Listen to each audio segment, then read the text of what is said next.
এরপরে দেখো আমরা যে টপিকে যাব তার নাম হচ্ছে রেসপিরেটরি কোশেন্ট। ছোট্ট একটা টপিক, রেসপিরেটরি কোশেন্ট। কি বলবো বলো? Respiratory quotient. তাহলে এরপরের যে আমাদের টপিক তার নাম হচ্ছে রেসপিরেটরি কোশেন্ট।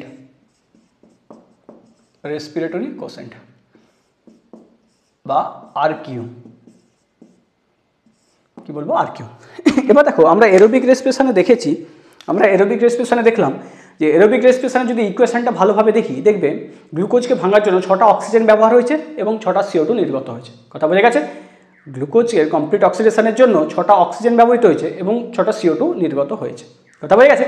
তার মানে এরোবিক রেসপিরেশনে অক্সিজেন ব্যবহৃত হয়, CO2 নির্গত হয়।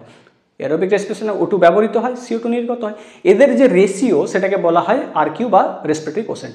তাহলে রেসপিরেটরি কোশেন্ট কি? কিছু না, সিম্পল একটা ratio. Respiratory quotient is a ratio কার কার?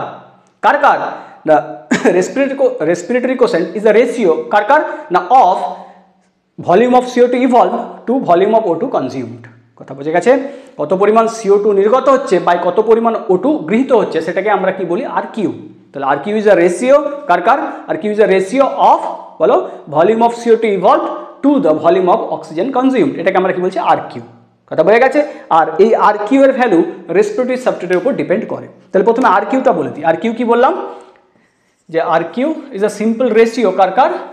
Volume of CO2 evolve to volume of O2 consumed. নির্গত CO2 এর পরিমাণ বাই গৃহীত অক্সিজেনের পরিমাণ, এটাকে আমরা কি বলছি? আরকিউ। এবার এই আরকিউ এর ভ্যালু রেসপিরেটরি সাবস্ট্রেটের উপর ডিপেন্ড করে। তাহলে এটাও লিখে নাও। কি বলবো? যে আরকিউ ডিপেন্ডস আপন বা depends on the type of respiratory substrate. কোন ধরনের রেসপিরেটরি সাবস্ট্রেট ব্যবহৃত হচ্ছে তার উপর আরকিউ এর ভ্যালু ডিপেন্ড করে। কথা বোঝা গেছে? তার উপর আরকিউ ভ্যালু ডিপেন্ড করে। তাহলে আমরা এখন পর্যন্ত 3টে রেসপিরেটরি সাবস্ট্রেট দেখেছি, কার্বোহাইড্রেট, প্রোটিন এবং ফ্যাট। তাহলে এদের আরকিউ এর ভ্যালু কেমন হয়? তাহলে ফার্স্ট হচ্ছে যখন রেসপিরেটরি সাবস্ট্রেট হিসেবে ব্যবহৃত হয় কে? কার্বোহাইড্রেট। কার্বোহাইড্রেট। তাহলে কার্বোহাইড্রেট যখন as a respiratory substrate use হয়, কার্বোহাইড্রেট প্রথমে কিন্তু সিম্পল মলিকুল গ্লুকোজে কনভার্ট হয়ে যায়, গ্লুকোজ বা ফ্রুক্টোজে কনভার্ট হয়ে যায়। কথা বোঝা গেছে? তারপর রেসপিরেশনে অংশগ্রহণ করে। তাহলে আমরা যদি কার্বোহাইড্রেটের আরকিউ দেখতে চাই তাহলে গ্লুকোজকে এক্সাম্পল হিসেবে নেব। C6H12O6, অক্সিজেন কটা লাগে? 6টা। দেখি দেয় gives 6 CO2 plus 6 H2O and some amount of energy. তাই তো? এই তো গ্লুকোজের কমপ্লিট অক্সিডেশনের ইকুয়েশন। তাহলে এইখানে দেখো যদি আরকিউ এর ভ্যালু লক্ষ্য করি তাহলে আরকিউ মানে কি? Volume of CO2 evolve by volume of O2 consume. তাহলে এখানে আরকিউ কত বলবো? দেখো 6 CO2, 6টা CO2 নির্গত হচ্ছে বাই 6টা অক্সিজেন গৃহীত হচ্ছে, তাই এর আরকিউ এর ভ্যালু হবে 1। কি হবে? 1। তাহলে ফর কার্বোহাইড্রেট আরকিউ এর ভ্যালু কত? 1। আরকিউ এর ভ্যালু কত? 1। এরপর দেখো যদি তোমার fat as a respiratory substrate use হয়, ফ্যাটস এর একটি এক্সাম্পল ইনসাইডতে আছে যেটা নাম হচ্ছে ট্রাইপ্যালমিটিন। বলো কোন এক্সাম্পল আছে? ট্রাইপ্যালমিটিন, যার মলিকুলার ফর্মুলা C51H98O6। এর কিন্তু আরকিউ এর ভ্যালু হয় 0.7। এনসাইটিতে কিন্তু আছে। 3 নম্বর দেখো যদি রেসপিরেটরি সাবস্ট্রেট হিসেবে প্রোটিন ব্যবহৃত হয়, প্রোটিন, তাহলে এর আরকিউ এর ভ্যালু হয় 0.9। তাহলে কার্বোহাইড্রেট যখন রেসপিরেটরি সাবস্ট্রেট হিসেবে ব্যবহৃত হয় তার আরকিউ এর ভ্যালু কত হয়? 1। প্রোটিন এবং ফ্যাটের ক্ষেত্রে লেস দেন 1। প্রোটিন 0.9 আর ফ্যাট 0.7। মনে রাখবো কি করে? এদিকে একটু দেখে নাও।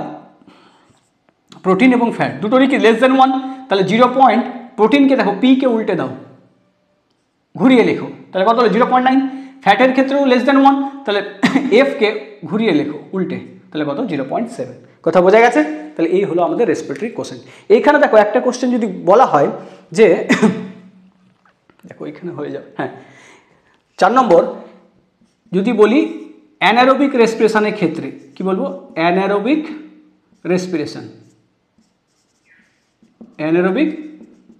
রেসপিরেশনের ক্ষেত্রে আরকিউ এর ভ্যালু কত হবে? অ্যানারোবিক রেসপিরেশনের ক্ষেত্রে বলো আরকিউ এর ভ্যালু কত হবে? তাহলে অ্যানারোবিক রেসপিরেশনে কি হয়? কোনো রকম কোনো অক্সিজেন ব্যবহৃত হয় না। অক্সিজেন ব্যবহার হয় নাকি? অক্সিজেন ব্যবহার হয় না। তাহলে যেখানে ভলিউম অফ O2 কনজিউম ছিল সেখানে কত আসবে? 0। তাহলে অ্যানারোবিক রেসপিরেশনের ক্ষেত্রে আর কিউ এর মান কি ছিল, volume of CO2 evolve, volume of O2 consume.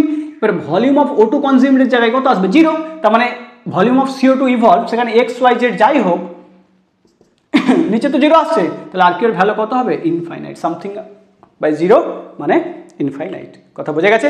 তাহলে এই হলো অ্যানারোবিক রেসপিরেশনের ক্ষেত্রে আর কিউ এর ভ্যালু। আর একটা ছোট্ট মনে রেখে দেবে যে ফর অর্গানিক অ্যাসিড, যখন অর্গানিক অ্যাসিডের ক্ষেত্রে আর কিউ এর ভ্যালু মোর দ্যান 1 হয়। কথা বোঝা গেছে?